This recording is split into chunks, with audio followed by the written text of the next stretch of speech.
जय हिंद बच्चों, PRS the future academy के डिजिटल प्लेटफॉर्म पे आप सभी का स्वागत है। जैसे कि आप लोग जानते हैं, हम लोग इंपॉर्टेंट क्वेश्चन की सीरीज और उसके साथ साथ रिवीजन स्टार्ट कर चुके हैं। उसी सीरीज में ये दूसरा चैप्टर हम स्टार्ट कर रहे हैं, जो कि है आपका दो चर वाले रैखिक समीकरण। इसके पहले एक चैप्टर है जो बहुपद है, लेकिन इस बार 2021 का जो एग्जाम होगा उसमें बहुपद को हटा दिया गया है आपके सिलेबस से, तो बहुपद नहीं पढ़ना है आपको, अब पढ़ना है दो चर वाले रैखिक समीकरण। तो आप अच्छे से जानते हैं दो चर वाले रैखिक समीकरण किसको कहते हैं, एक बार हम लोग रिकॉल कर लेते हैं। देखिए रैखिक क्या क्या मतलब होता है। रैखिक का मतलब बच्चों ये होता है कि जैसे हमने ये लिख दिया x प्लस वाई, हमने ये लिख दिया x प्लस वाई इक्वल 6। रैखिक का मतलब होता है ऐसा समीकरण जिसकी मैक्सिमम पावर कितनी होनी चाहिए, 1 होनी चाहिए। ऐसा समीकरण जिसकी मैक्सिमम पावर 1 हो उसको हम बोलते हैं रैखिक समीकरण। तो अगर इस इक्वेशन को देखेंगे तो देखिए x की पावर कितनी है, कुछ पावर नहीं है, तो कुछ पावर नहीं होती है तो हम जानते हैं एक पावर हम लगा सकते हैं। y की भी यही है, y का भी कोई पावर नहीं है तो हम मान सकते हैं एक पावर। तो अब जब किसी भी इक्वेशन की हाईएस्ट डिग्री जो होती है अगर 1 होती है तो वो जो हमारा इक्वेशन कहलाता है वो लीनियर इक्वेशन कहलाता है। ठीक है, तो ये लीनियर इक्वेशन हो गया, रैखिक समीकरण समझ गया आप। उसके बाद ये समझिए दो चर। दो चर का मतलब होता है, देखिए आपने ऐसा भी इक्वेशन पढ़ा होगा x प्लस 2x इक्वल 3, ऐसा भी आपने पढ़ा है। अगर यहां देखेंगे यहां भी x पावर 1 है, यहां भी x पावर 1 है, तो लीनियर इक्वेशन तो ये भी हुआ, रैखिक समीकरण तो ये भी हुआ। बट यहां पर बच्चा केवल एक चर है, देखिए x है, x यहां भी है, तो x तो एक ही चर होगा ना। बट अगर इसमें अगर आप देखेंगे तो देखिए यहां पर x अलग है और y अलग है, तो इसमें क्या है, दो चर है। ये होता है रैखिक समीकरण का मतलब, दो चर वाले रैखिक समीकरण। अब ठीक है, आगे बात करते हैं। तो ये जो दो चर वाले रैखिक समीकरण, इसको सॉल्व करना कैसे हम सॉल्व करेंगे, तो इसके सॉल्व करने की दो विधियां हैं। कितनी विधियां हैं, दो विधियां हैं। तो अगर इसकी मैं विधियों की बात करूं तो इसकी स्पेशली दो विधियां हैं। पहला जो होता है वो है ज्यामितीय विधि। क्या है, ज्यामितीय विधि।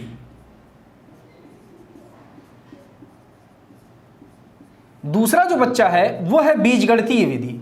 क्या है, बीजगणितीय विधि। बीजगणितीय विधि। तो दो चर वाले रैखिक समीकरण को सॉल्व करने की स्पेशली दो विधियां हैं। एक होता है ज्यामितीय विधि और दूसरा होता है बीजगणितीय विधि। ज्यामितीय विधि को हम एक और नाम से जानते हैं जिसको हम बोलते हैं ग्राफीय विधि, ग्राफिकल मेथड और ज्योमेट्रिक मेथड। तो ग्राफीय विधि, इसको इस नाम से भी जानते हैं हम, ग्राफीय विधि। तो अगर एग्जाम में आपको कोई भी इक्वेशन दे दे और उसको बोले कि इसको ज्यामितीय विधि से सॉल्व करो तो ये होगा, बीजगणितीय विधि से ये होगा। अब स्पेशली इसमें जो होगा बच्चा सॉल्व करने के लिए, इसमें आपको मिनिमम दो इक्वेशन की जरूरत होगी। एक इक्वेशन से हम वैल्यू नहीं निकाल पाएंगे, दो इक्वेशन की जरूरत होगी।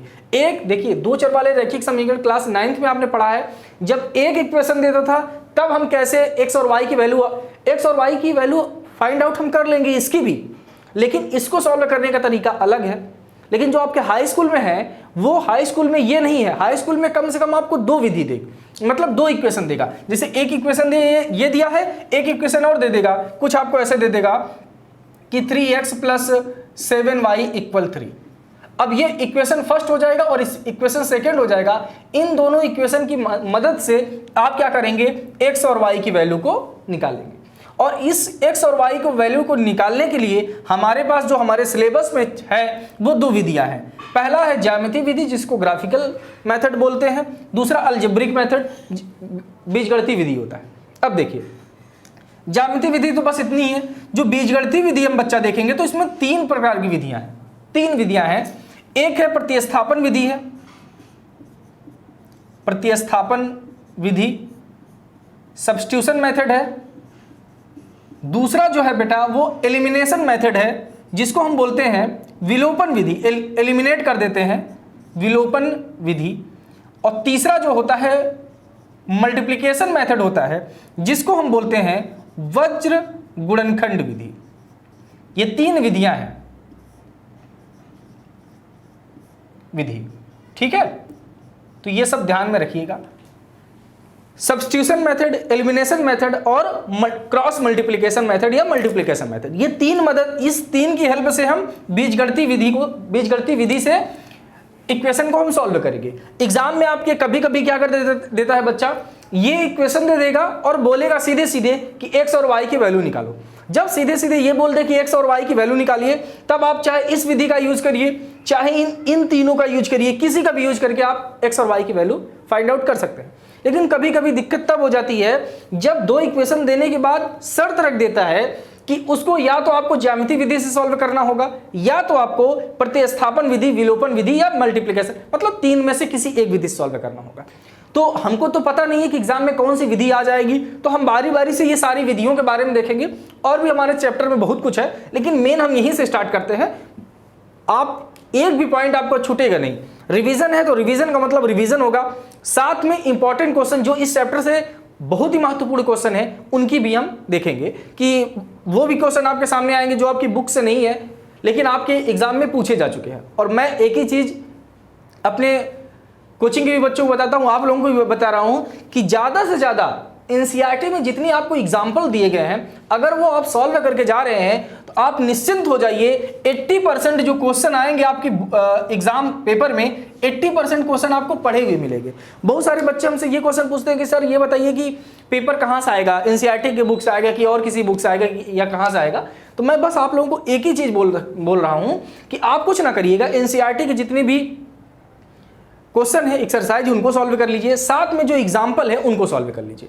80% आपको मिल जाएगा और 20% जो अलग से आएगा वो भी कुछ बहुत अलग नहीं पूछ लेगा, बस नंबर का फर्क रहेगा, मेथड वही रहेंगे। ओके, तो चलिए हम ये बारी बारी से तीनों विधियों के बारे में देखते हैं कि तीनों विधियां होती क्या है। इसको आप स्क्रीनशॉट लीजिए, फिर हम देखते हैं कि ज्यामितीय विधि से हम कैसे इक्वेशन को सॉल्व करेंगे। स्क्रीनशॉट ले लीजिए आप लोग।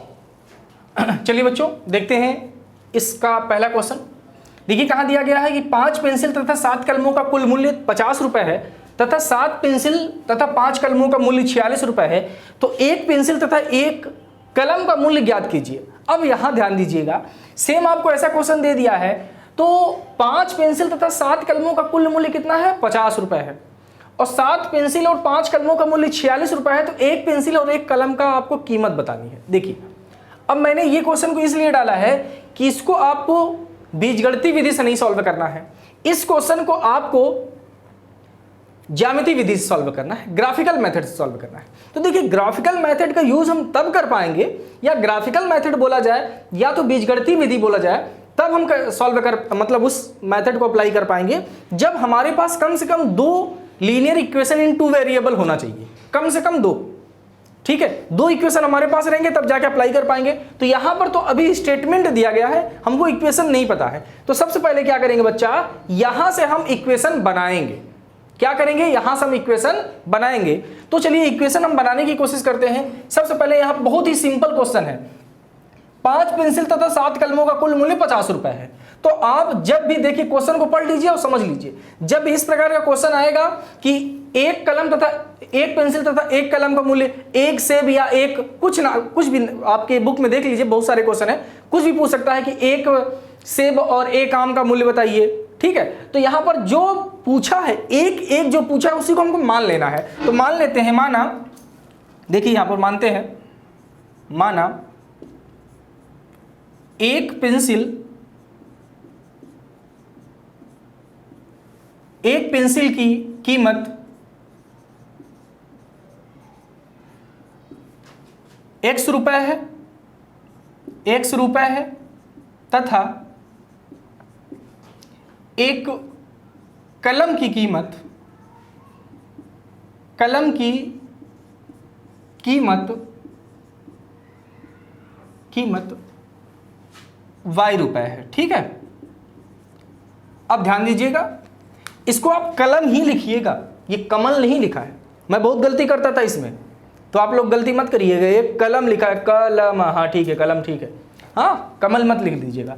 तो एक पेंसिल की कीमत x रुपए है और एक कलम की कीमत कितनी है, y रुपए है। अब यहां पर देखा गया बच्चा, जैसे मैं आपसे पूछूं कि बताइए जैसे ये एक मार्कर है, एक मार्कर अगर 5 रुपए का मिलता है तो 2 मार्कर कितने का मिलेगा, आप कहेंगे 10 रुपए का। तो अगर वैसे ही अगर एक पेंसिल की कीमत x रुपए है तो 5 पेंसिल कितने में मिलेगी, आप कहेंगे सर 5x, क्योंकि x का मल्टीप्लाई 5 में कर देंगे तो 5 पेंसिल की कीमत कितना हो जाएगा प्रथम शर्तानुसार। तो एक पेंसिल की कीमत x है तो 5 पेंसिल की कीमत 5x हो जाएगा।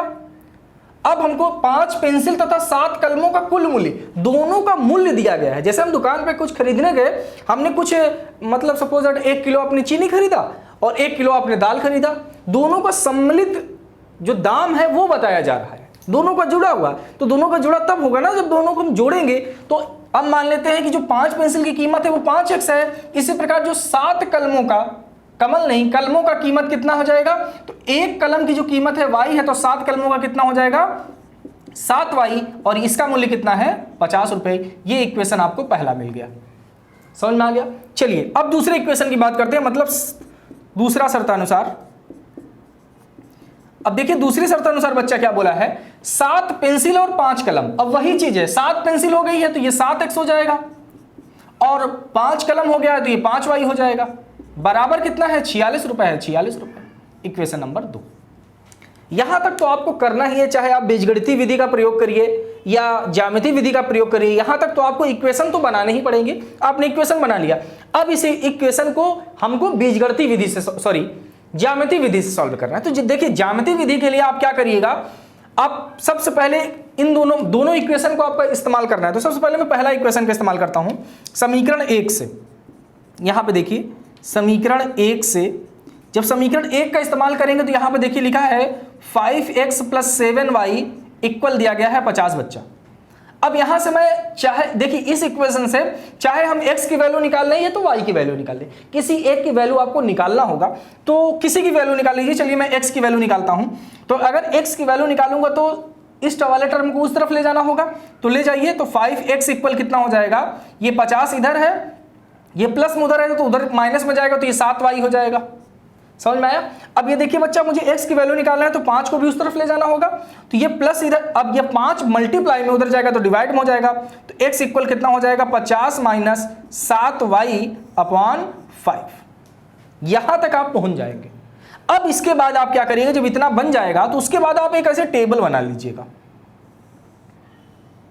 क्या करेंगे आप, ऐसे एक टेबल बना लेंगे, इसको 20 से 2 पार्ट में डिवाइड कर दीजिए, ऐसे बना लीजिए, एक तरफ x लिख दीजिए और एक तरफ y।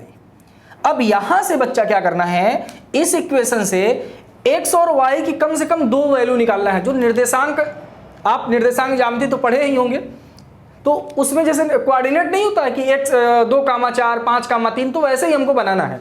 तो यहां पर x और y की कम से कम कितने मान चाहिए, कम से कम 2 मान। देखिए 2 से ज्यादा भी निकाल लेंगे तो बहुत अच्छी बात है, लेकिन कम से कम आपके पास 2 मान होगा, तब जाकर x के भी 2 मान होने चाहिए और y के भी 2 मान होने चाहिए, तब जाकर आप किसी भी इक्वेशन को ज्यामितीय विधि से सॉल्व कर पाएंगे। तो चलिए बारी बारी से हम यहां से x और y की वैल्यू निकालते हैं। अब यहां पे ध्यान से देखिए, x की वैल्यू ऐसे मैंने निकाल लिया है। अब यहां पर y की कितना मान रख दूं कि x का कुछ मान पता चल जाए। तो आप ये समझिए, y का मान आप कुछ भी रखेंगे, क्या बोला, y का मान अगर आप कुछ भी रखेंगे, x का मान तो कुछ ना कुछ पता चल ही जाएगा। क्या बोला, y का मान आप कुछ भी रख दीजिए। तो देखिए 1 भी रखेंगे तो मान पता चलेगा, 2 भी रखेंगे तो मान पता चलेगा, बट आप ऐसा रखिएगा जिससे कैलकुलेशन थोड़ा सा आसान हो जाए और यहां पर वैल्यू निगेटिव, मतलब यहां पर वैल्यू पॉइंट में ना जाए। जरूरत पड़ेगी तो पॉइंट में भी सॉल्व हो जाएगा, लेकिन कोशिश यही करेंगे कि पॉइंट में ना जाए। तो अब देखिए यहां पर अगर मैं y की वैल्यू 0 रख दूं, देखिए यहां पर ध्यान से, अगर यहां पर y की वैल्यू बच्चा मैं 0 रख दूं तो 7 का गुणा 0 में होगा तो पूरा टर्म 0 हो जाएगा। तो ये पूरा टर्म जब 0 हो गया तो यहां केवल क्या बचेगा, 50/5। इसको अगर थोड़ा सा समझ लीजिए आप, यहां पर देखिए इधर x की वैल्यू है, यहां से देखिए अगर y की जगह मैं 0 रख देता हूं तो 50 - 7 गुणित y और बटे कितना हो जाएगा, 5 हो जाएगा। तो x की वैल्यू कितनी हो जाएगी, ये 50 हो जाएगा, और ये पूरा का पूरा टर्म 0 हो गया तो इससे कोई मतलब है नहीं, तो ये 5 बटे ये, तो इससे कैंसिल करने पर कितना आ जाएगा बच्चा, 10 आ जाएगा। इसका मतलब क्या है, इसका मतलब ये है कि y की वैल्यू अगर मैं 0 रखता हूं तो x का मान मुझे कितना प्राप्त होता है, 10 प्राप्त होता है। तो x का मान यहां से देखिए 10 आ रहा है। कब 10, x का मान 10 कब होगा? जब y का मान 0 होगा। इसी प्रकार से दूसरा हम क्या करेंगे, फिर दूसरा, अब एक और मान हमको चाहिए। अब इसके लिए देखिए यहां पर क्या है, अब इसके लिए देखिए जरा, अब इस जीरो पे जीरो नहीं रखना है, अब इसके जीरो की जगह पे कुछ और हमको रखना है। अब हम जीरो की जगह पे क्या रख दें बच्चा? अगर हम जीरो की जगह पे देखिए 5 रख देते हैं, कितना, जीरो की जगह 5 रख दे तो 7 × 5 = 35 हो जाएगा, 50 - 35 हो गया और बटे 5 हो जाएगा, और 50 में से 35 निकलेगा तो 15 आएगा, और 5 से डिवाइड हो जाएगा तो 3 आएगा। मतलब अगर y की वैल्यू हम 5 रख देते हैं, y की वैल्यू अगर 5 रख दें तो x का मान कितना आ जा रहा है? x का मान 3 आ जा रहा है, तो हमने यहाँ पे 3 रख दिया। कम से कम 2 मान पता चल गया ना, बस ठीक है। अब इसके आगे सॉल्व कर दीजिए। अब इसके आगे दूसरा इक्वेशन उठाइए। दूसरा इक्वेशन हमारे पास ये दिया गया है, क्या इक्वेशन है हमारे पास? 7x + 5y = बच्चा दिया है 46। सेम वही काम, जैसे यहां से आपने किसी एक का मान निकाला तो आप y का भी मान निकाल सकते हैं, जो आपको अच्छा लगे। तो यहां से मैं फिर x का मान निकालता हूं, तो मैं डायरेक्ट निकाल दूं x का मान, तो ये 46 इधर है, वो उस तरफ जाएगा तो -5y होगा, प्लस में उधर जाएगा तो माइनस में, और ये 7 जो है मल्टीप्लाई में उस तरफ जाएगा तो डिवाइड हो जाएगा, तो ये हो जाएगा 7। अब एक और टेबल बनेगी इसी प्रकार से। दोनों इक्वेशन के लिए बच्चा एक एक टेबल आपको जरूरत पड़ेगी, आप ऐसे ही बना लीजिएगा। यहां पर देखिए x और यहां पर रख दीजिए y। अब फिर वही काम, मैं इधर इसको इरेज कर देता हूं, आप लोग नोट भी करते रहिएगा। अब देखिए यहां पर, अब यहां पे देखिए, अब ये जो दिया गया है x इक्वल देखिए यहां पर 46 - 5y = 7 है। अब y का मान हम कितना रख दें कि x का मान हमको कुछ पता चल जाए? तो यहां पर अगर ध्यान से आप देखेंगे तो अगर y का मान मैं 5 रख देता हूं, कितना रख दूं?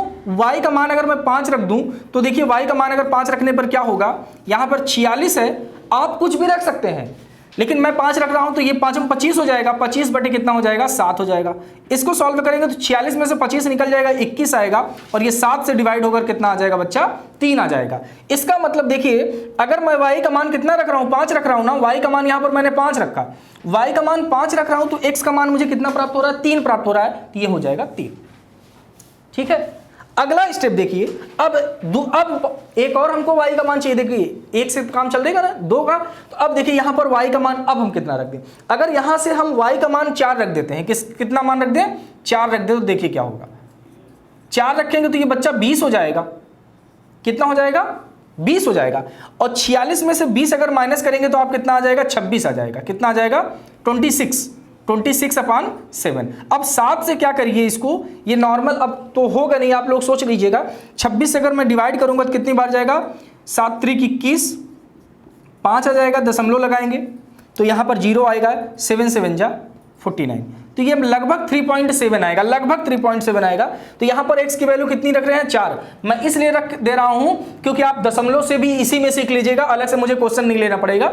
3.7, तो अगर जैसे बहुत बच्चे हो जाते हैं ना कि कभी कभी ऐसा भी होगा कि पूरा डिवाइड नहीं होगा, दशमलव में आपका आ जाएगा, तो इसी में सारे क्वेश्चन को समझ लीजिए। इसीलिए मैंने क्वेश्चन भी लिया है कि एक जो आपसे वर्ड प्रॉब्लम रहती है, वर्ड प्रॉब्लम से आप इक्वेशन कैसे बनाएंगे, इक्वेशन से आप टेबल कैसे बनाएंगे, इसी टेबल में अगर ये पॉइंट वाली संख्या आ जाएगी तो उसका कैसे करेंगे, तो सारा एक ही जगह पे आप देख लीजिए। चलिए आगे सॉल्व करते हैं। अब देखिए हमारे पास बनने के बाद अब आपको चाहिएगा ग्राफ पेपर। ये सॉल्व किस में कर पाएंगे आप? ग्राफ पेपर में। एग्जाम हॉल में आपको ग्राफ पेपर मिलेगा, अगर नहीं मिलता है तो आप अपनी कॉपी में कैसे बनाएंगे देखिए। जैसे हम x अक्ष y अक्ष बनाते हैं ना, सेम वैसे ही बनाना है आपको। ये देखिए कुछ इस प्रकार से आप डिवाइड कर लीजिएगा। अब यहां मेरे पास स्केल नहीं है, लेकिन आप क्या करिएगा, इसका जो माप होगी वो सही मापिएगा। तो आप सब जानते हैं बच्चा कि यहां पर 0 होता है, इस तरफ जाने ये हमारा जो है ये x अक्ष होता है, ये क्या है हमारा x अक्ष होता है, और ये क्या है हमारा y अक्ष होता है। ठीक है, अब इधर हमको पता है कि इधर जाने पे पॉजिटिव होता है, इधर जाने पे निगेटिव होता है। अब ये 0 है, 0 से मैं इधर जाऊंगा तो ये 1 होगा, 2 होगा। इनका जो बीच का डिस्टेंस होगा वो इक्वल होना चाहिए। ये नहीं कि यहां कुछ ज्यादा है, यहां कुछ और है, यहां कुछ और है, इस तरफ कुछ और है, इस तरफ कुछ और है। चारों दिशाओं में इक्वल होना चाहिए। ये 1 है, ये 2 है, 3 4 5 6 7 8। अब आप सोचेंगे सर कितना लिखते हैं, आप तो लिखते हुए चले जा रहे हैं। तो आप यहाँ पे देखिए मैं लिख रहा हूँ, इसलिए मैं ज़्यादा नंबर लिख रहा हूँ क्योंकि यहाँ पर दोनों टेबल में देख लीजिए सबसे ज़्यादा वैल्यू कितनी है। सबसे ज़्यादा वैल्यू आप देखेंगे तो 10 है, 10 से ज़्यादा वैल्यू कुछ नहीं है। तो जब सबसे ज़्यादा वैल्यू 10 है तो चारों तरफ आप 10-10 इंगित कर दीजिए। तो 8 हो गया, 9 हो गया और यहाँ पे 10 हो गया। ऐसे इधर भी, तो इधर पॉजिटिव है इधर निगेटिव है, तो ये 1 2 3 4 5 6 7 8 9 10। मैं नंबर नहीं लिख रहा हूं, माइनस में नंबर रहेंगे, लेकिन आप जानिए इधर निगेटिव रहेगा। ऐसे ऊपर आप चले जाइए, डिस्टेंस इक्वल रहनी चाहिए। देखिए 1 2 3 4 5 6 7 8 9 और यहाँ पर 10 आ जाएगा। ऐसे ही नीचे आप आ जाइए, तो इधर निगेटिव होगा 1 2 3 4 5 6 7 8 9 और यहाँ पे 10। अब आप कहेंगे सर इधर तो आपने लिखा नहीं है, इसलिए मैंने नहीं लिखा है क्योंकि मुझे निगेटिव नंबर की जरूरत नहीं पड़ेगी, क्योंकि इसमें आप देखेंगे तो कहीं निगेटिव आपको दिख नहीं रहा है। ठीक है, अब यहाँ पे ध्यान से देखिए, यहाँ पर आप कैसे करेंगे। तो देखिए जो पहला है कोऑर्डिनेट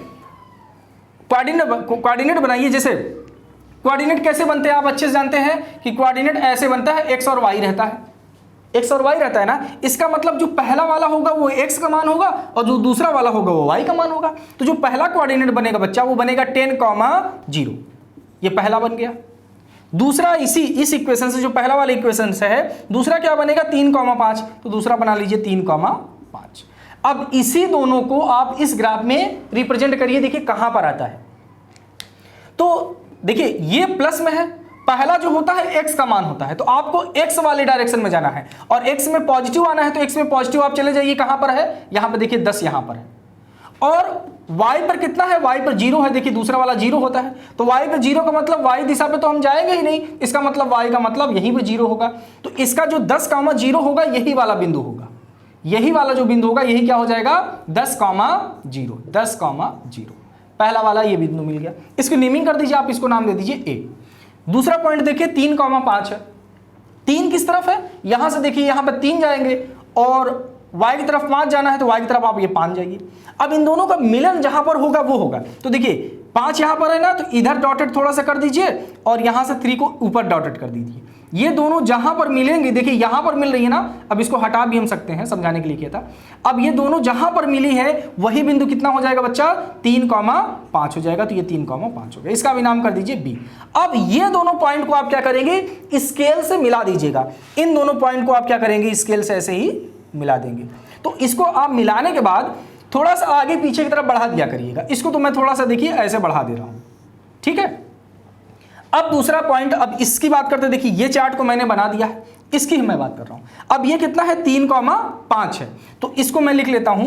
पहला देखिए 3 और 5 है, तो 3,5 हो गया, और दूसरा कितना हो गया 3,5 और दूसरा 4,3.7। ओके, देखिए 3 एक्स अक्ष पे 3, क्योंकि पहला वाला एक्स का मान होता है, तो एक्स पे 3 जाइए, एक्स पे 3 और 5, 3 5 तो अभी आपने यहां पे किया है ना। देखिए 3,5 तो यही है, तो पहला बिंदु तो हमको मिल गया है। अगला पॉइंट 4,3.7 है, तो x पे 4 जाइए, तो x पर आप 4 गए, और y पे कितना जाना है, y पे 3.7 जाना है। 3.7 का क्या मतलब होगा, 3.7 का मतलब होगा कि 3.5 से थोड़ा ज्यादा। तो देखिए यहां पर 3 है, इसका मिडिल वाला जो टर्म होगा बच्चा ये 3.5 हो जाएगा। इससे मैं 2 थोड़ा सा ऊपर यहां पर मैं आ जाऊंगा तो 3.7 आ जाएगा। तो इन दोनों का मिलन यहां पर देखिए 4 है, तो इधर से मैं इधर 4 गया और यहां से मैं आऊंगा, तो इनका मिलन बिंदु कुछ यहां पर होगा, ठीक है।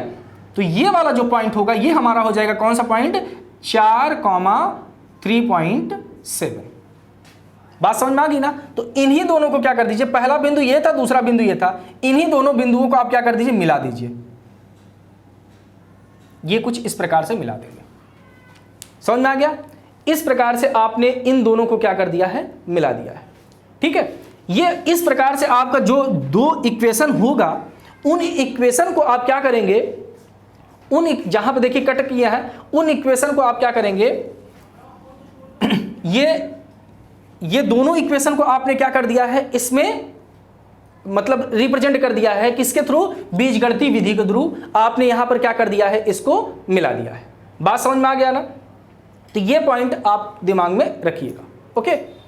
अब यहां पर देखिए, ध्यान समझिएगा, अब यहां पर ये पूछा गया है कि एक पेंसिल और एक कलम का मूल्य कितना होगा। तो देखिए दोनों ये जो लाइनें हैं, ये दोनों लाइनें जिस बिंदु पर काटेंगी वही इनका मान हो जाएगा। ठीक है, ये देखिए दोनों लाइन, एक लाइन यहां से जा रही है, एक लाइन यहां से जा रही है, दोनों लाइन जहां पर काटेंगे, देखिए यहां तो मैं बनाया हूं, तो मैं तो नाप के बनाया नहीं हूं, लेकिन जब आप नाप के बनाएंगे तो ये जो दोनों जहां पर काटेंगे एक दूसरे को, जिस बिंदु पर काटेंगी वही इसका मान हो जाएगा। किसका मान? जैसे यहां पर कोई बिंदु काटेगा, जैसे यहां पर कोई बिंदु काट रहा है, तो यहां से देख लीजिए x पर ये है और y पर ये है, तो ये 7,7 इसका आंसर हो जाएगा। तो पहला वाला x होता है, दूसरा वाला y होता है, इसका मतलब x का मान कितना हो जाएगा? 7, और y का मान 7 हो जाएगा। अब यहां पर देखिए x का मान आपने कितना माना था? x का मान एक पेंसिल का, और y का मान किसका माना था? एक कलम का। देखिए जैसे मैंने बताया ना कि दोनों जहां पर काटेंगे, तो अब अगर ये तो मैंने बता दिया, अब यहां पर देखिए ये दोनों लाइनें कहां एक दूसरे को कट कर रही हैं, तो ये दोनों लाइनें बच्चा इस बिंदु पर कट कर रही हैं, तो यहां से देखिए ये आप इधर से चले जाइए, इस डायरेक्शन से इस पे डाल देंगे तो y पर, और इस डायरेक्शन से यहां, तो ये तो ऑलरेडी आपको पता है कौन सा बिंदु है, 3,5। इसका मतलब जो ये पहला वाला होता है x का मान, तो x का मान मतलब 3 और y का मान मतलब 5। तो यहां पर देखिए x किसको माने हैं? एक पेंसिल, तो इसका मतलब एक पेंसिल की जो कीमत हो जाएगी, एक पेंसिल की बच्चा जो कीमत हो जाएगी वो 3 रुपए हो जाएगी, और एक जो कलम की कीमत होगी, एक जो कलम की कीमत हो जाएगी वो कितनी हो जाएगी? 5 रुपए। ठीक है, तो ये एक पेंसिल की कीमत 3 रुपए और एक कलम की कीमत 5 रुपए होगी। स्क्रीनशॉट लीजिए, फिर हम नेक्स्ट क्वेश्चन की तरफ बढ़ते हैं। चलिए बच्चों नेक्स्ट क्वेश्चन देखते हैं, बड़ा इंपॉर्टेंट क्वेश्चन है। मैं आपसे बार बार बोल रहा हूं, केवल आप मेरे साथ रहिएगा, जितने मैं क्वेश्चन करा रहा हूं, जितने टाइप का क्वेश्चन करा रहा हूं, बस उसको आप दिमाग में रखिएगा। आप बोर्ड में एक भी क्वेश्चन छोड़ के नहीं आएंगे, इसकी गारंटी मेरी है।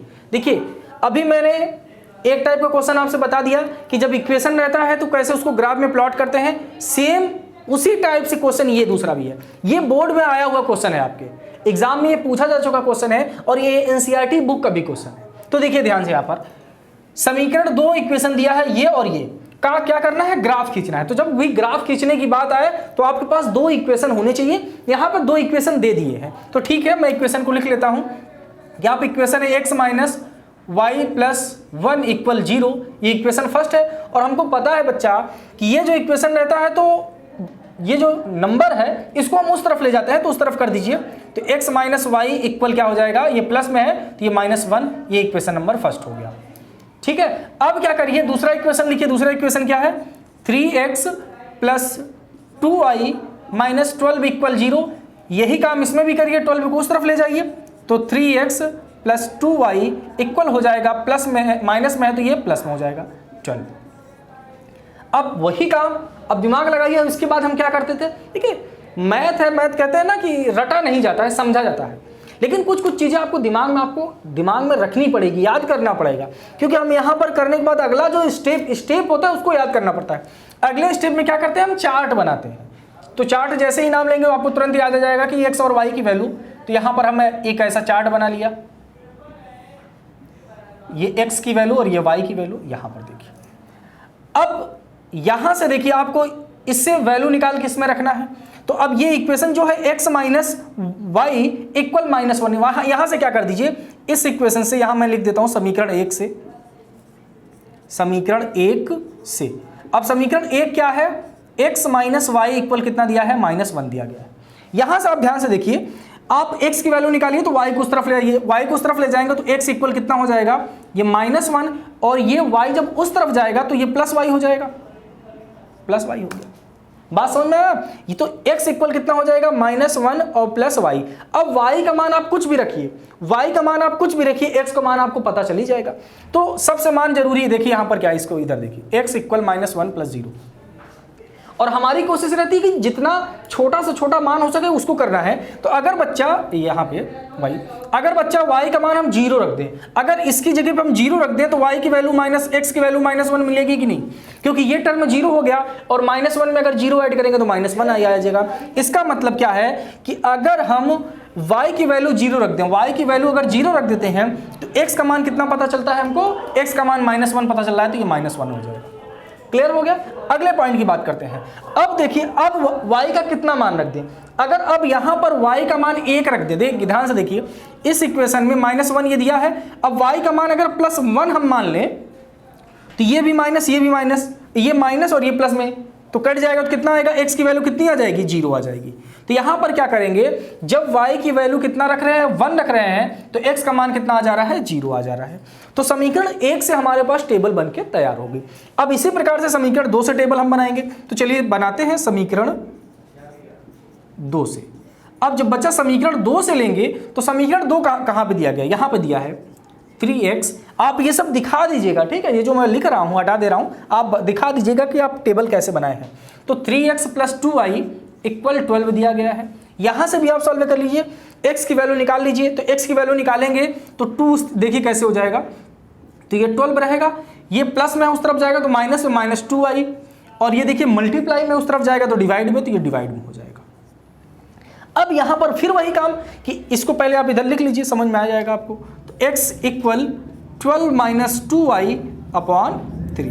अब यहां पर फिर वही आपको सोचना है कि y की वैल्यू क्या रखा जाए। देखिए यहां पर y की वैल्यू हम क्या रख दें, अगर देखिए यहां पर हम y की वैल्यू 0 रख देंगे, अगर यहां पर हम क्या रख देंगे, y की वैल्यू कितना रख देंगे, अगर 0 रख देंगे तो 2 का मल्टीप्लाई 0 में करेंगे। देखिए y की वैल्यू अगर 0 रख दो तो ये पूरा टर्म 0 हो जाएगा, ये पूरा टर्म 0 हो जाएगा, तो कितना बचेगा, केवल 12/3, और 3 से इसको काटेंगे तो आ जाएगा आंसर 4। इसका मतलब इसके लिए भी एक टेबल बना लीजिए।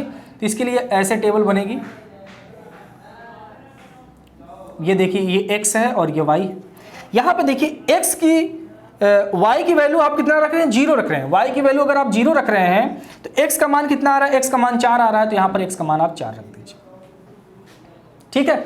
अब दूसरी कंडीशन देखिए, दूसरी कंडीशन में क्या होगा, अब एक मान से तो हमारा काम चलेगा नहीं। अब y की मान हम दूसरा क्या रखें, अगर y का मान अगर हम यहाँ पे 6 रख दें, देखिए x की वैल्यू 12 - 2 और यहाँ पर y की वैल्यू अगर हम 6 रख दें और बटे 3 है, तो 6 का गुणा 2 में करेंगे तो 12 हो जाएगा, 6 का गुणा 2 में करेंगे तो बच्चा 12 हो जाएगा, और 12 में से 12 जाएगा तो 0, और 0/3 का क्या मतलब होगा, 0।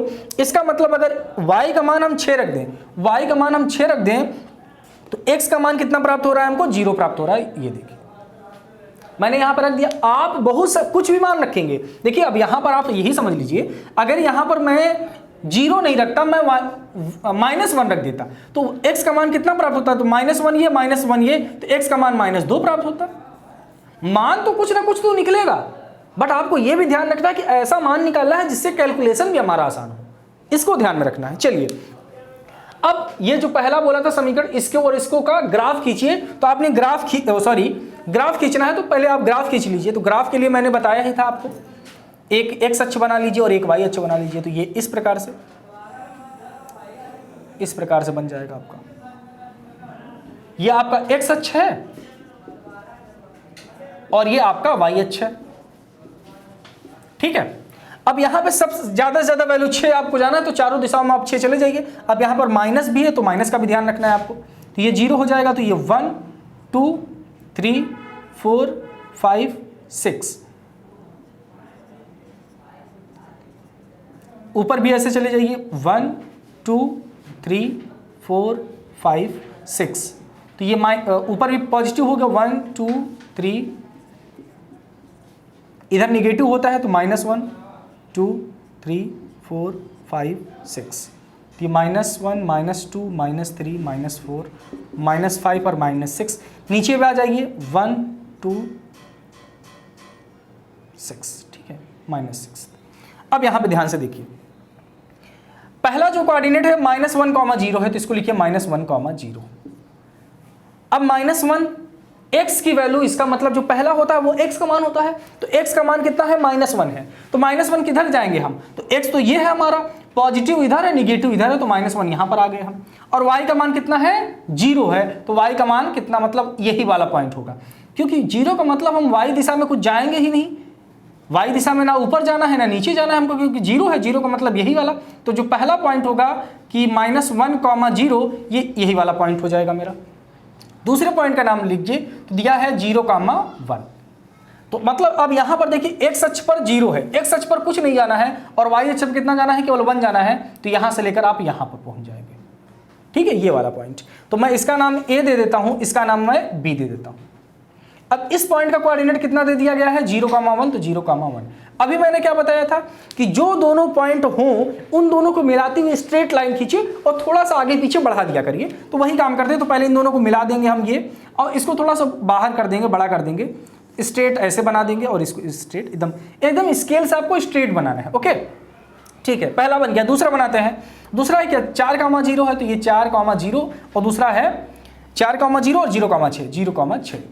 तो 4,0 कहाँ पर बनना है? देखिए एक्स अक्ष पर 4, तो एक्स अक्ष पर 4 यहाँ पर है, वाई अक्ष पर 0 है, तो वाई अक्ष पर 0 का मतलब यही वाला पॉइंट होगा। तो ये सी वाला 4 जो है ये सी वाला पॉइंट है, इसका कोऑर्डिनेट कितना है 4,0। और दूसरा पॉइंट कितना दिया है 0,6, तो एक्स अक्ष पर 0 जाना है, तो एक्स अक्ष पर 0 यहीं पर होगा, और वाई अक्ष पर 6 जाना है, तो पॉजिटिव 6, तो पॉजिटिव 6 ऊपर, तो मतलब ये वाला पॉइंट मिलेगा।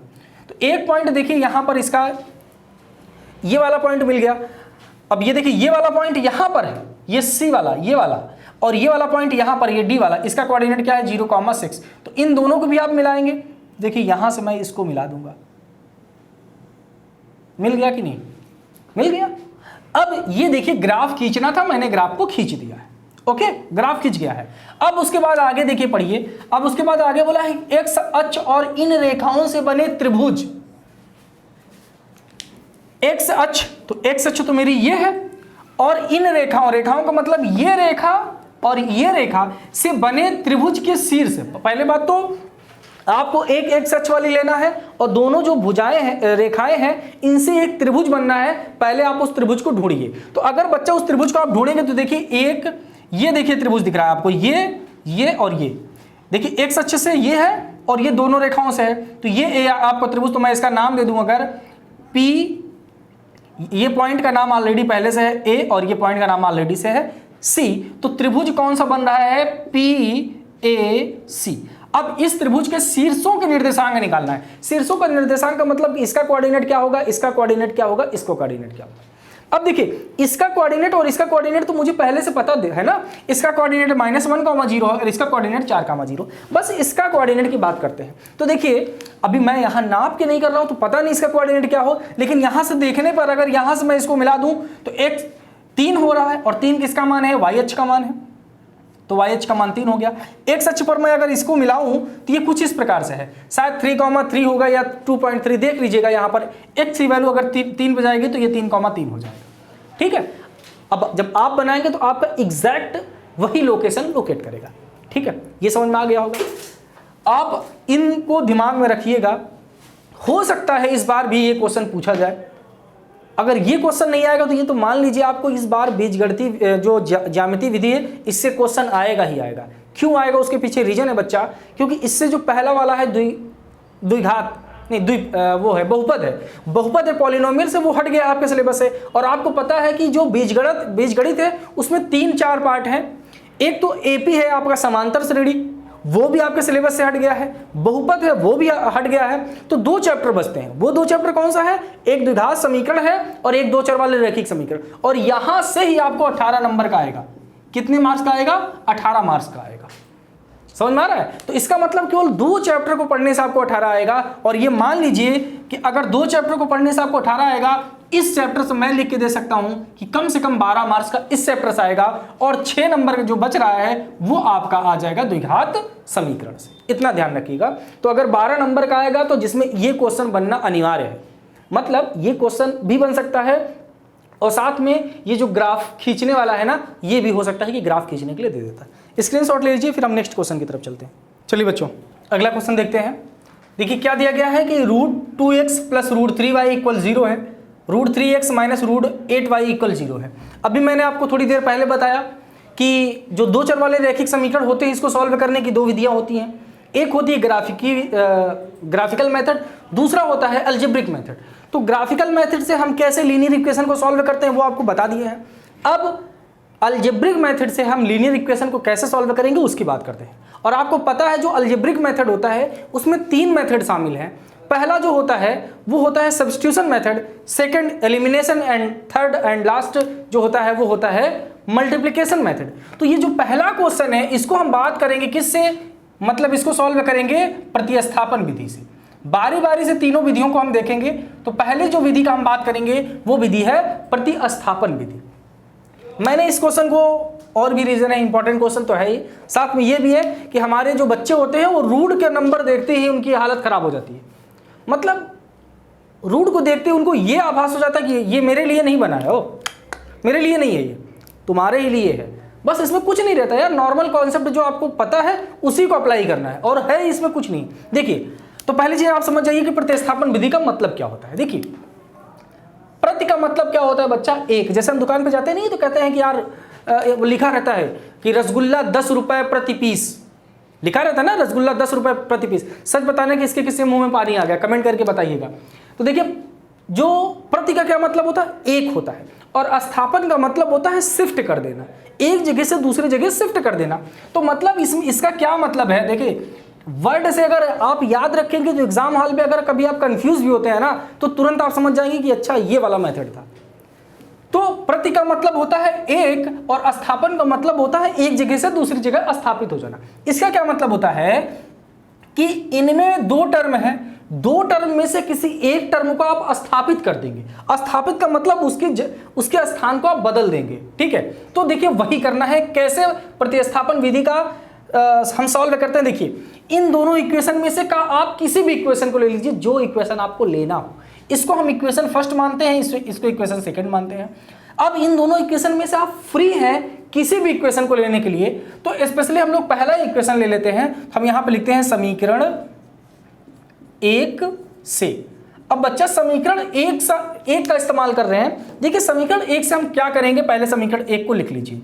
तो √2x प्लस √3y इक्वल 0 ये दिया गया है। यहां से हमको प्रतिस्थापित करना है। तो या तो x को मैं प्रतिस्थापित कर दूं या तो y को, या दूसरी लैंग्वेज में ये बोलूं बच्चा कि या तो यहां से मैं x का मान निकाल लूं या तो y का मान निकाल लूं। आप दूसरी लैंग्वेज में ऐसे ही बोल सकते हैं, या x का मान या y का मान। तो अब जिसका अगर x का मान निकालेंगे तो y को उस तरफ ले जाएंगे, अगर y का मान निकालेंगे तो x को उस तरफ ले जाएंगे। तो मैं x का मान निकालता हूं तो y को उस तरफ ले जाऊंगा, तो ये क्या हो जाएगा √2x, और ये उस तरफ जाएगा तो -√3y हो जाएगा। बात समझ में आए कि नहीं। देखिए, ये प्लस में उधर जाएगा तो -y में। कोई है दिक्कत? कोई दिक्कत नहीं है। अब मुझे पता है कि मुझे x का मान निकालना है, तो x का मान निकालने का मतलब ये है कि x को अकेला करना है, और x को अकेले करने का मतलब ये है कि इसके साथ जो √2 लगा हुआ है इसको भी मुझे हटाना है। तो ये देखिए, √2 हटाएंगे, जरूर हटेगा भी, क्यों नहीं हटेगा, जबरदस्ती करना पड़ेगा थोड़ा सा। देखिए, इन दोनों के बीच में मल्टीप्लाई का साइन है, तो उस तरफ ले जाएंगे तो ये मल्टीप्लाई का साइन है, उस तरफ जाएगा तो डिवाइड हो जाएगा। तो बस यही हो जाएगा। तो x इक्वल क्या हो जाएगा, ये -√3y दिया गया है, और ये नीचे डिनोमिनेटर में जाएगा तो मल्टीप्लाई में, इधर जाएगा तो डिवाइड में हो जाएगा। ये देखिए, इक्वेशन नंबर आपको तीसरा मिल गया। बात समझ में आ गया। तो यहां से किसी भी एक इक्वेशन से लेकर x या y में से किसी एक का मान निकाल लीजिए। अब ये मान निकालिए। अब इस मान, जो ये मान निकाले हैं x या y का, इस मान को उठा करके दूसरा वाला जो इक्वेशन है, अगर आप पहले से मान निकाले हैं तो दूसरे में रखिएगा, और अगर आप दूसरे से मान निकाले हैं तो पहले में रखिएगा। तो आपने ये जो x का मान निकाला है ये पहले इक्वेशन से निकाला है, इसलिए x का मान किस में रखेंगे, समीकरण 2 में। तो वही लिखेंगे यहां पर, x का मान समीकरण 2 में रखने पर, समीकरण 2 में रखने पर। अब समीकरण देखिए 2 क्या है, √3x माइनस √8y इक्वल 0 है। ये आपका समीकरण नंबर 2 है। चलिए, अब ये समीकरण नंबर 2 में x का मान हम लिख दिए हैं समीकरण नंबर 2 में रखने पर, तो समीकरण 2 नंबर लिख लिया। अब जहां पर x है वहां पर ये मान लिख दीजिए। तो √3x का मान, तो इन दोनों के बीच मल्टीप्लाई का साइन है तो मल्टीप्लाई का साइन लगा दीजिए। यहां पर क्या लिखा है, -√3y अपान √2, ये लिखा है। माइनस का साइन है, आप माइनस का साइन लगाइए। √8y है, √8y करिए इक्वल 0 कर दीजिए। बात समझ में आ गया। अब इसी को सॉल्व करना है, तो देखिए सॉल्व करिए जरा। इधर ये √3 है, देखिए पहले साइन का मल्टीप्लाई कर दीजिए। ये तो माइनस है और ये प्लस है, तो प्लस माइनस माइनस हो गया। आप देखिए, रूट से डरिए नहीं, अपने रूल पे चलिए। आप साइन का मल्टीप्लाई माइनस कर दिया, √3 का गुणा √3 में करेंगे तो कितना आएगा, 3 आएगा। क्योंकि हमको पता है कि जब दो संख्याएं रूट में हो और उनका सेम संख्या है, √3 3 होता है, √5 का मल्टीप्लाई 5 होता है, √10 का मल्टीप्लाई 10 होता है। √3 का मल्टीप्लाई √3 में करेंगे तो ये 3 हो गया। अब इसके साथ y भी लगा है तो ये y आ जाएगा -3y। ओके, अब यहाँ पर देखिए नीचे, इसके नीचे कुछ नहीं है तो 1 मान लेते हैं, तो √2 का मल्टीप्लाई अगर 1 में करेंगे तो √2 ही रहेगा। बात समझ में आ गया?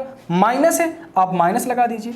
यहाँ पे क्या दिया गया है? √8y, यहाँ पे √8y इक्वल 0 दे दिया है। इसके डिनोमिनेटर में कुछ नहीं बच्चा, 1 मान लेंगे, तो इनका एलसीएम लेंगे तो कितना आ जाएगा? √2 आएगा इसका एलसीएम। √2 और 1 का एलसीएम √2 आएगा। अब √2 से √2 को डिवाइड करेंगे तो कितना बार जाएगा? एक बार जाएगा, और एक का मल्टीप्लाई -3 में करेंगे तो -3y हो जाएगा। माइनस का साइन है, माइनस का साइन आप लगा दीजिए। अब एक से मैं अगर √2 को डिवाइड करूंगा तो √2 बार जाएगा। एक से, जैसे आप जानते हैं ना कि एक से हम अगर किसी भी नंबर को डिवाइड करें, जैसे मैं अगर बच्चा एक से मैं 5 को डिवाइड करूंगा तो कितनी बार जाएगा? आप कहेंगे सर 5 बार, तो ये 5 हो गया। वैसे ही अगर एक से हम √2 को डिवाइड करेंगे तो कितनी बार जाएगा? √2 बार। अब √2 का मल्टीप्लाई जितनी बार जाता है उसका मल्टीप्लाई √8 में करेंगे तो कितनी बार जा रहा है? √2 बार जा रहा है, तो √2 का मल्टीप्लाई अगर हम 8 में करेंगे तो यहाँ पे समझ जाइएगा, रूट में अगर दो संख्या हो और उनका आपस में मल्टीप्लाई करना हो तो ये नॉर्मल मल्टीप्लाई हो जाता है। तो 8 का मल्टीप्लाई 2 में करेंगे तो ये √16 हो जाएगा। नॉर्मल मल्टीप्लाई होता है, बस रूट लग जाएगा बस। और आपको पता है √16 का अगर हम वर्गमूल निकालेंगे तो कितना आएगा? 4 आएगा। तो इस पूरे जगह पे मैं 4 लिख दूं, समझ में? इक्वल क्या हो जाएगा? इक्वल 0 हो जाएगा। अब मुझे यहां से y का मान निकालना है, तो अगर मैं क्रॉस मल्टीप्लाई कर दूं बच्चा, तो 1 का मल्टीप्लाई अगर इसमें करूंगा तो -3y - 4 इक्वल, और √2 का मल्टीप्लाई अगर 0 में करूंगा तो 0 हो जाएगा। तो यहां पर देखिए -3 इक्वल, ये उस तरफ जाएगा तो 4 हो जाएगा कि नहीं? ध्यान से देखिए, अगर ये उस तरफ जाएगा तो 4 हो जाएगा। अब y की वैल्यू अगर निकालूंगा तो ये 4 हो जाएगा, और ये मल्टीप्लाई में है। देखिए यहां पर ये इधर मल्टीप्लाई में उस तरफ जाएगा तो डिवाइड में हो जाएगा। ओह सॉरी, यहां पे देखिए एक चीज, ये यहां पर y हमने नहीं लिखा है, ठीक है? यहां पर y भी है, यहां पर y लगाएंगे तो यहां भी y आ जाएगा। अब यहां पे देखिए, अगर यहां पर देखिए इसका मल्टीप्लाई इसमें कर दिया तो आपको 0 हो गया। यहां पर आप ध्यान से देखेंगे तो 4y में से 3y ये दोनों आपस में जुड़ जाएंगे तो -7y हो जाएगा। -7y इक्वल 0, और y का मान निकालना है तो -7 उस तरफ जाएगा तो y का मान कितना हो जाएगा? 0 तो हो जाएगा, क्योंकि बराबर को उस तरफ जाएगा तो ये मल्टीप्लाई में उधर जाएगा तो डिवाइड में, तो 0/-7 का मतलब 0 हो गया। अब y का मान अगर 0 आ गया तो यही मान उठाकर आपके पास 3 इक्वेशन है, 1 2 3, इसमें जिसमें मन करे उसमें रख दीजिए। तो मैं बोलूंगा कि इसमें आप रखिएगा, क्योंकि ये सॉल्व किया हुआ क्वेश्चन है, इक्वेशन है। तो y का मान समीकरण 3 में रखने पर, y का मान समीकरण 3 में रखने पर, तो y का मान अगर समीकरण 3 में आप रख देंगे तो देखिए x इक्वल कितना दिया गया है? देखिए यहां पर -√3y और बटे कितना दिया गया है? √2 दिया गया है। देखिए ध्यान से, इसको आगे अगर सॉल्व करेंगे तो ये देखिए y की वैल्यू कितनी है? 0 है। तो अगर y की वैल्यू यहां पर 0 रखेंगे तो क्या हो जाएगा? -√3 और मल्टीप्लाई y का मान अगर आप 0 रखेंगे तो 0 हो जाएगा, और बटे √2। तो अगर ये इसका मल्टीप्लाई इसमें करेंगे तो 0 हो जाएगा, और 0/√2 का कोई मतलब निकलता नहीं है, तो x का मान कितना हो जाएगा? 0। देख रहे हैं? तो देखिए यहां पर जो प्रतिस्थापन विधि से इस इक्वेशन को सॉल्व करने पर y का मान भी 0 आ रहा है और x का मान भी 0 आ रहा है। इस प्रकार से आप प्रतिस्थापन विधि की हेल्प से किसी भी रैखिक समीकरण के मान को निकाल सकते हैं। स्क्रीनशॉट लीजिएगा, फिर हम नेक्स्ट क्वेश्चन की बात करते हैं। चलिए बच्चों, नेक्स्ट क्वेश्चन देखते हैं। देखिए यहां पर क्या दिया गया है? x + y = 5 है और 2x - 3y = 4 है। अब इस इक्वेशन को आप प्रतिस्थापन विधि से सॉल्व कर लीजिएगा, और जरूर सॉल्व करिएगा, लेकिन मैं जो बताऊंगा इसको अब मैं विलोपन विधि से सॉल्व करूंगा, ठीक है? क्योंकि प्रतिस्थापन विधि मैंने बता दिया है, अब बात करेंगे हम विलोपन विधि की। अब देखिए विलोपन विधि का क्या मतलब होगा, ध्यान समझिएगा। ये देखिए बीच में एक टर्म छिपा है, लोप। क्या छिपा है? लोप। लोप का क्या मतलब होता है? लोप का क्या मतलब होता है? गायब हो जाना। तो इसमें क्या करेंगे बच्चा, जैसे वहां पर हमने क्या किया था? प्रतिस्थापित किया था, एक टर्म को मैंने प्रतिस्थापित किया। यहां पर हम क्या करेंगे? यहां पर x या y में से किसी एक टर्म को लोप कर देंगे, गायब कर देंगे। अब मैं जादूगर तो हूं नहीं कि जो गायब कर दूंगा, मैं करूंगा तो कुछ टेक्निक से करूंगा। तो वही टेक्निक आपको सीखनी है कि किस टेक्निक से हम इसको गायब करेंगे। तो चलिए बात करते हैं। तो गायब करने के लिए ध्यान रखिएगा, इसको मानिए इक्वेशन नंबर फर्स्ट और इसको मानिए सेकंड। देखिए गायब करने के लिए बराबर होनी जरूरी है। गायब होने के लिए मतलब गायब करने के लिए ये जो x और y के गुणांक है, इन दोनों में से किसी एक का गुणांक बराबर होना चाहिए। क्या होना चाहिए, बराबर। तो अगर मैं x को, सपोज दैट मैं x को गायब करूं, x का गुणांक बराबर होना चाहिए, y को गायब करूं तो y का गुणांक बराबर होना चाहिए। बट यहां पर देखने से लगता क्या है बच्चा कि ना तो x का गुणांक बराबर है ना तो y का गुणांक बराबर है। तो जब गुणांक बराबर नहीं है तो मुझे गुणांक बराबर करना होगा। और यहां पे एक चीज तो ये ध्यान में रखना है कि इनके गुणांक बराबर होने चाहिए किसी एक के, या बराबर नहीं है तो हम बराबर करेंगे किसी एक के। दूसरी चीज, जो गुणांक को हम बराबर करेंगे उसके साइन भी अपोजिट होने चाहिए। क्या, साइन अपोजिट होने चाहिए। अगर साइन अपोजिट नहीं होगा तब हम उसको अपोजिट करेंगे। तो यहां पर अगर ध्यान से देखा जाए तो इन दोनों का साइन प्लस में है, इसका साइन प्लस में है, इसका साइन माइनस में है। तो यहां पर अगर ध्यान से देखा जाए तो अगर मैं यहां पर 3y आ जाए तो यहां भी 3y, यहां भी 3y, तो गुणांक तो समान हो जाएगा और चिन्ह अलग अलग है, तो ये दोनों टर्म गायब हो जाएगा। तो मैं क्या कर देता हूं, समीकरण 2 में 3 से गुणा कर दूं, बराबर करने के लिए कर रहा हूं। आप 2 से भी कर सकते हैं, अगर 2 से करेंगे तो यहाँ 2x हो जाएगा, लेकिन बाद में चिन्ह भी बदलना पड़ेगा। तो मुझे चिन्ह ना बदलना पड़े इसके लिए मैं y वाले टर्म को बराबर कर रहा हूं। तो देखिए, इस समीकरण 1 में कर रहे हैं ना, तो समीकरण 1 में कितने से गुणा करेंगे, 3 से, क्योंकि y वाले टर्म को बराबर कर रहे हैं। तो यहां पर लिखेंगे समीकरण 1 में 3 से गुणा करने पर, समीकरण 1 में 3 से गुणा करने पर। अब यहां पर आप ऐसे भी लिख सकते हैं कि समीकरण 1 के दोनों पक्षों में 3 से गुणा करने पर, तो दोनों पक्षों लिखो या 3 से गुणा समीकरण बोल दिए तो समीकरण तो पूरा ही मिलकर बनता है। तो देखिए समीकरण क्या है, x प्लस y इक्वल 5 दिया गया है। अब इसके दोनों पक्षों में 3 से गुणा कर दीजिए, तो x में 3 से गुणा करेंगे तो 3x मिल जाएगा, और y में करेंगे तो 3y, और इधर करेंगे तो 15 मिल जाएगा। इसको मान लीजिए आप इक्वेशन नंबर तीसरा। अब देखिए 2 और 3 को ध्यान से देखिए, समीकरण 2 और 3 से क्या लिखेंगे, समीकरण 2 व समीकरण 3 से। अब समीकरण 2 और 3 को ध्यान से देखिए, इन दोनों को एक दूसरे को ऊपर नीचे लिख दीजिए। जैसे ऐसे, अगर ये लिखा है 3x प्लस 3y इक्वल 15, और दूसरा इसको लिख दीजिए 2x माइनस 3y इक्वल 4। बहुत बच्चे कंफ्यूज होते हैं सर कि समीकरण 2 को ऊपर लिखें या समीकरण 3 को नीचे लिखें, मतलब किसको ऊपर किसको नीचे। तो आप बिल्कुल फ्री हैं, किसी को आप ऊपर कर दीजिए, किसी को भी नीचे कर दीजिए, आपकी वैल्यू में कोई भी चेंज नहीं होगा। ओके, अब इसको अगर जरा सॉल्व करेंगे तो देखिए ये दोनों का साइन माइनस है। अब इसलिए मुझे ना तो नीचे का चिन्ह बदलना नहीं पड़ेगा। अगर यहीं पर इसको मैं बराबर करता, सपोज थोड़ी देर के लिए मान लीजिए यहां पर 2x हो जाता, अगर यहां पे 2x हो जाता और इसको मुझे डिवाइड करना होता, तब मैं इसका चिन्ह बदलता, तब ये प्लस होता और ये माइनस होता, तब कैंसिल होता। इसी को ना करने के लिए मैं क्या कर रहा हूं, यहां पर मैंने क्या है भाई साहब 3। ओके, तो ये कैंसिल हो गया।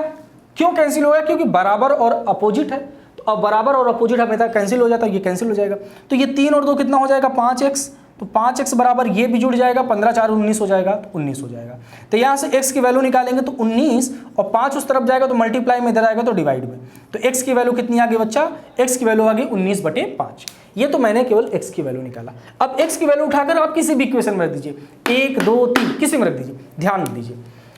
अब बहादुरी में आप 3 में मत रख दीजिएगा, लेकिन आंसर तो आएगा, आंसर में कोई डाउट नहीं है, आंसर तो सही है, बट कैलकुलेशन आपका थोड़ा सा टफ हो जाएगा। तो आप थोड़ा सा इसमें ध्यान रखिएगा, जब x की वैल्यू रखेंगे तो उसमें रखेंगे जिसमें कैलकुलेशन कम करना पड़े। तो ये वाला है तो इसी में रख दीजिए।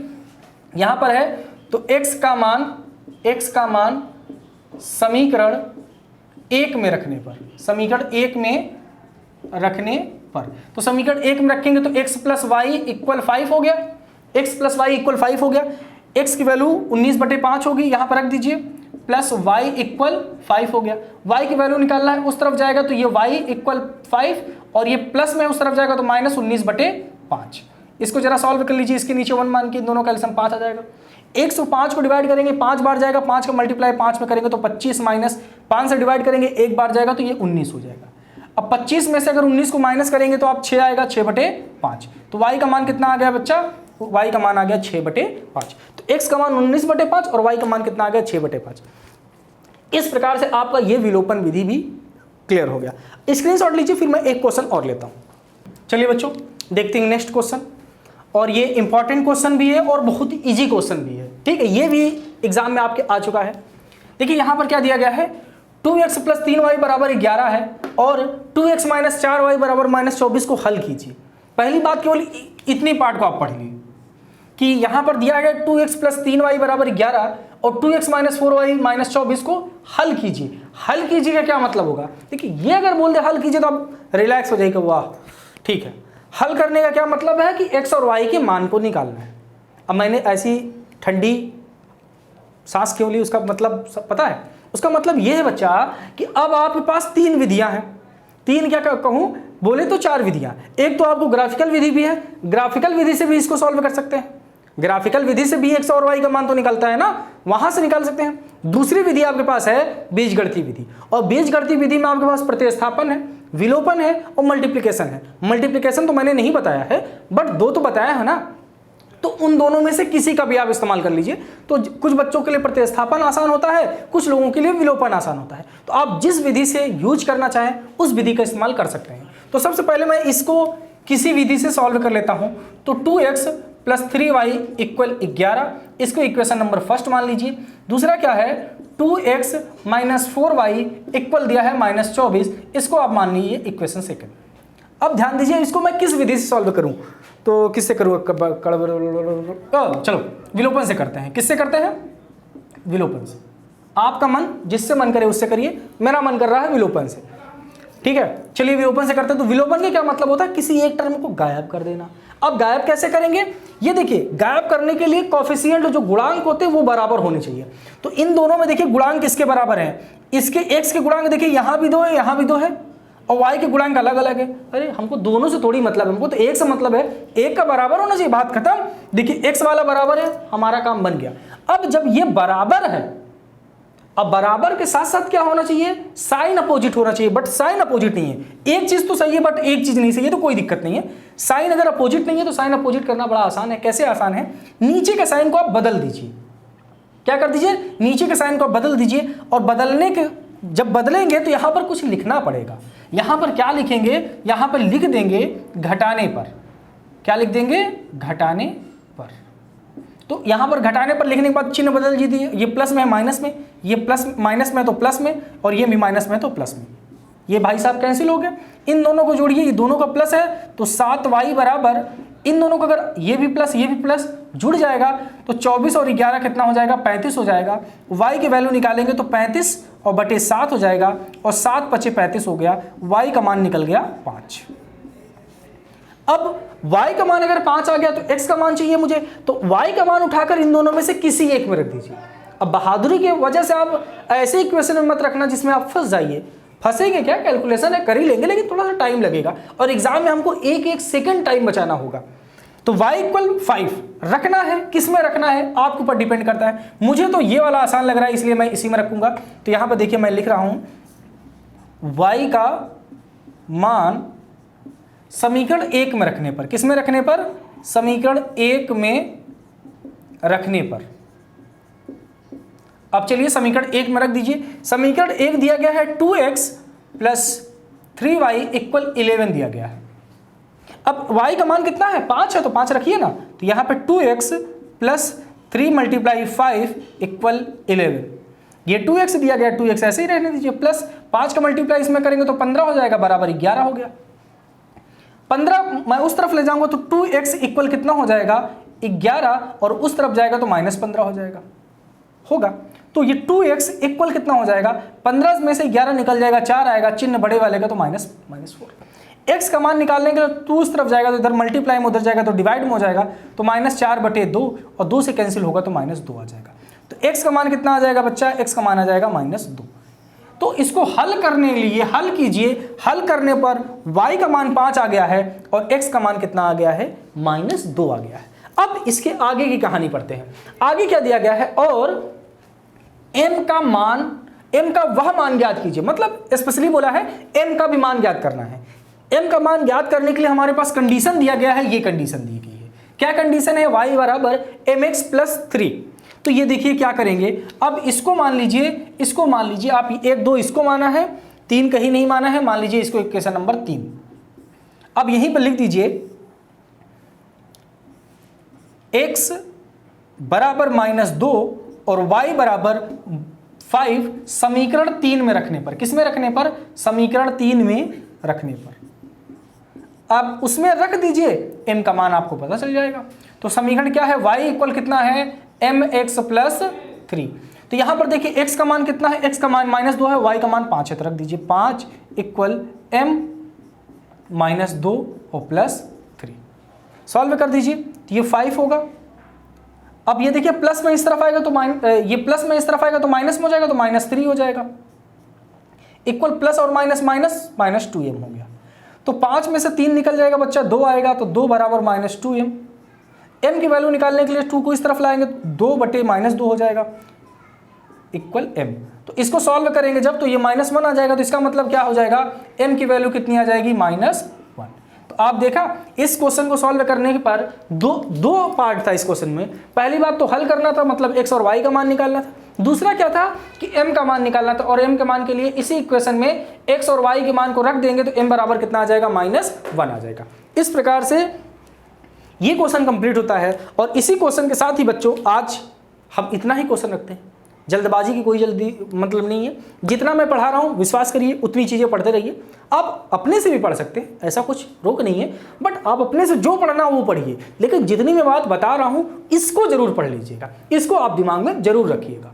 ये आपको बहुत ही ज़्यादा मदद करेगा आपके एग्जाम हॉल में, ठीक है? क्योंकि ये पूरा का पूरा कंक्लूजन है, पूरा निचोड़ है, चैप्टर का निचोड़ हम लेकर यहाँ पर आते हैं आपके पास। नहीं तो एक एक क्वेश्चन बताना नहीं, चैप्टर का जो मेन है कि अब बाहर देखो अनर्गल चीज़ें की बात अब करने का हमारे पास टाइम नहीं है कि ऐसी चीज़ें बताऊं जिससे हमारा टाइम जाए, तो उसमें नहीं। अब केवल हम उस चीज़ पे फोकस कर रहे हैं कि जब बस एग्जाम के नज़रिए से, नॉलेज के नज़रिए से हम बहुत पढ़ चुके हैं, लेकिन अब नंबर के लिए भी पढ़ना है, तो ये एग्जाम के नज़रिए से है। और इस बार बहुत से सारे बच्चे बेचारे कोचिंग भी नहीं कर पाए हैं, इसलिए कि कोरोना की वजह से सब लोग बहुत प्रभावित हुए हैं। लेकिन चलिए कोई दिक्कत नहीं, आप लोग जुड़े रहिएगा और आप कमेंट करिएगा, किया करिए। और वीडियो अगर पसंद आ रही तो उसको लाइक करिए और ज़्यादा से ज़्यादा शेयर करने की कोशिश करिएगा। तो आपका जितना अच्छा रिस्पांस रहेगा उतना हम आप बेहतर करेंगे। नहीं, अगर आपका रिस्पांस नहीं आएगा तो हम किसके लिए पढ़ाएंगे? आप लोगों के लिए पढ़ा रहे हैं ना। अगर आप लोग नहीं पढ़ना चाहेंगे तो फिर हम क्या करेंगे?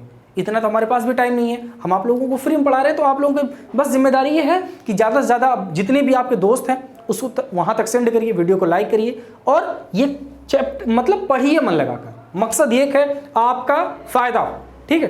तो आज की क्लास के लिए बच्चों यहाँ इतना ही रखते हैं। और आप कमेंट करके बताइएगा ज़रूर कि वीडियो कैसे लग रहे हैं, क्वेश्चन क्या आपके मतलब के हैं कि नहीं, ठीक है? आज के लिए इतना ही, थैंक यू।